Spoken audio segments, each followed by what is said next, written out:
നമുക്കൊരു simple recipe ഉണ്ടാക്കാം. എല്ലാവർക്കും അറിയാവുന്ന കാര്യമാണ് കേട്ടോ. നമ്മൾ ചക്കപ്പുഴുക്കാണ് ഉണ്ടാക്കാൻ പോകുന്നത്. ഇത് കണ്ടത് ഈ പ്ലാവിലെ ലാസ്റ്റ് ചക്കയാണത്. ലാസ്റ്റ് ചക്ക ഇത് സാധാരണ ഞങ്ങൾ നാട്ടിൻപുറത്ത് പറയും ലാസ്റ്റ് ചക്ക പറിക്കുമ്പോൾ ഞങ്ങൾ പറയും കടല കട്ടുക എന്ന് പറയും കേട്ടോ. നിങ്ങളുടെ നാട്ടിൽ അങ്ങനെയൊക്കെ പറയാറുണ്ടോ? ഇത് കണ്ടോ, ഈ പൂ കണ്ടോ, നല്ല അടിപൊളി നല്ല രസമല്ലേ ഈ പൂ. ഇപ്പോൾ 2 കൊച്ചു ചക്കയായിരുന്നു കേട്ടോ. ഞാൻ വിചാരിച്ചെന്നാൽ ഈ ഒന്നിനകത്ത് അധികം ചുള കാണത്തുള്ളൂ കേട്ടോ. എൻ്റെ ചക്കയത്രയും ചുള കാണുകയില്ല. എന്തായാലും ഞാൻ വിചാരിച്ചെന്നാലും അതിൻ്റെ പരിപാടി അങ്ങ് നടത്താം. വേണ്ട, ഞങ്ങളുടെ വീട്ടിൽ 3 പേരുണ്ട് കേട്ടോ. 3 അതിഥികളെ ഉണ്ട്. 2 പാപ്പച്ച് കുടിക്കുക കിടന്ന് 3 പേരും കൂടെ കേട്ടോ. അപ്പോൾ ഞാൻ വിചാരിച്ചെന്നാൽ പുറത്തിട്ട് ചക്ക പൊട്ടിക്കാൻ നോക്കിയപ്പോഴത്തേന് ഭയങ്കര മഴക്കൂട് വരുന്നു. അപ്പോൾ എന്നാൽ വിചാരിച്ചു ഇനി അവിടെ പരിപാടി നടക്കത്തില്ല. അപ്പോൾ നേരെ അത് 2 കൂടെ പൊക്കിയെടുത്ത് പരിക്കകത്ത് കൊണ്ട് സാധാരണ ഞാൻ കുടലേക്ക് ഒറ്റ വെട്ടും. ചക്ക 2 കഷ്ണമാണ് കേട്ടോ. അപ്പോൾ ഇനി അകത്തല്ല ഇനിയും കുടലേക്ക് ഇട്ട് വെട്ടാൻ പറ്റത്തില്ല. അത് വിചാരിച്ചിട്ട് ഞാൻ പിച്ചാത്തിക്ക് തന്നെ മുറിക്കാമെന്ന് വിചാരിച്ചിട്ട് പിച്ചാത്തി കൊണ്ട് മുറിക്കുക കേട്ടോ. അതുകൊണ്ട് കണ്ടോ, അതിനകത്ത് നിറച്ച് അരക്കുണ്ട്. നമ്മുടെ കൊച്ചു ചക്ക ആയതുകൊണ്ട് എൻ്റെ കത്തി കയറാൻ ഭയങ്കര പ്രയാസം കേട്ടോ. പിന്നെ അത് 2 ചക്കയും കൂടി ഞാൻ ചെറുകെ മുറിച്ചിട്ട് ഇനി അരക്ക് കളയണമല്ലോ. അപ്പം അരക്കെടുത്തു.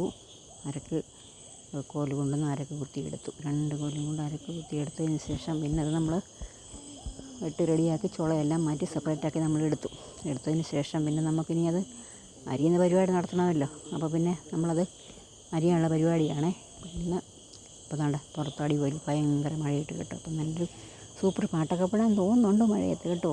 നമുക്ക് പാട്ടൊക്കെ പിന്നെ പാടാം നമുക്ക്. അപ്പം പിന്നെ അത് അരിഞ്ഞ് നമുക്ക് എടുക്കാം. അരിഞ്ഞ് നമുക്ക് എടുത്ത ശേഷം നമുക്കിനി ജീവിക്കാനുള്ള പരിപാടിയിലോട്ടൊക്കെ നീങ്ങാം കേട്ടോ. അപ്പോൾ പിന്നെ അരിച്ചിൽ തുടങ്ങിയ ശേഷം പിന്നെ അത് പെട്ടെന്ന് നമുക്ക് അരിഞ്ഞെടുത്ത് കഴിഞ്ഞ് ഇനി അരപ്പിനുള്ള പരിപാടി നോക്കണമല്ലോ. അരപ്പിനുള്ള പരിപാടിക്ക് നമ്മൾ തേങ്ങ കണ്ട് ചിരണ്ടി എടുക്കുവാണെങ്കിൽ അടുത്ത് തേങ്ങ ചിരണ്ടിക്കൊണ്ട് ഓരോരുത്തർ കൊണ്ട് കേട്ട് വാരിക്കൊണ്ടൊക്കെ പോകാൻ വരുന്നുണ്ട് കേട്ടോ. പിന്നെ ഞാൻ പിന്നെ കാന്താരിയും പറിച്ചുകൊണ്ടാണ് കയറി പോരുന്നത്.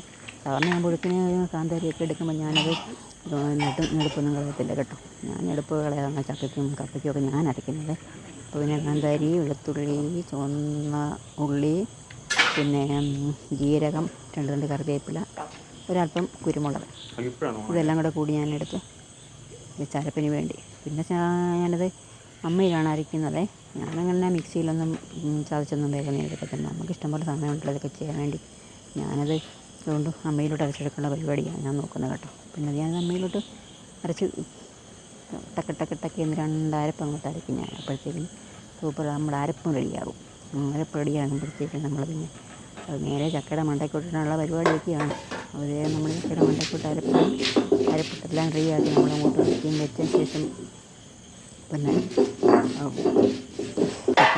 ഉപയോഗിക്കാനുള്ള പരിപാടിയാണ്. ഒരു ചക്ക വശ ഒന്ന് തുറന്ന് നമ്മൾ ഇളക്കി നോക്കണേ.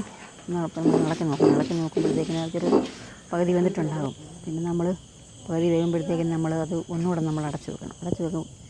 സമയം കഴിയുമ്പോൾ പിന്നെ ചക്ക അപ്പോൾ അതൊന്ന് സെറ്റാക്കി കഴിയുമ്പോഴത്തേക്കിന് പിന്നെ അത് ഇളക്കി നമ്മൾ സൂപ്പറാക്കി എടുക്കുക.